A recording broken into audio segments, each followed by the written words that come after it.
Email etiquette. 2. CC and BCC.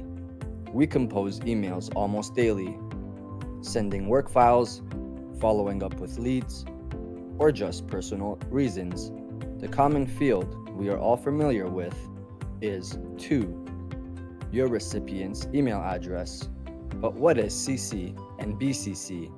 Email adopted a lot of common terms from the traditional mail. The to section in an email, just like the mail you send via post, indicates the address and person you are sending to.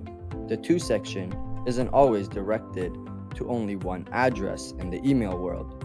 If you're looking to direct an email to more than one person's attention, include those individuals in the to section as well, so they are aware the email is directed to them. The term CC, or carbon copy, comes from the olden days, the method of copying a letter without writing it twice. A carbon paper was placed between two sheets that allowed the content that was written on the first paper to be transferred to the second. CC field is a carbon copy of your email that you are sending sent to another address you choose. The CC section is commonly used when you're composing an email to an address but want to send a copy to another address to be looped in. Keep in mind when adding an email to the CC field, the to recipient will also see the email address in the CC field.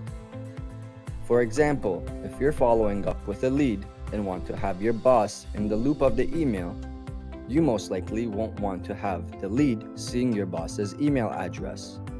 That's when we use BCC, blind carbon copy.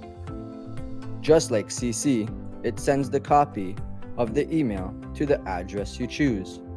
However, it hides the address added in the BCC from the to recipients. The other use could be sending mass emails for promotions or newsletters.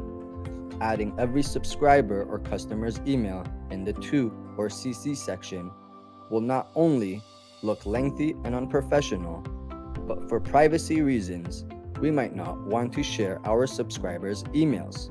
In this scenario, it is best to add the emails or the distribution list to the BCC section. To learn more, visit our website, clickcontrol.com.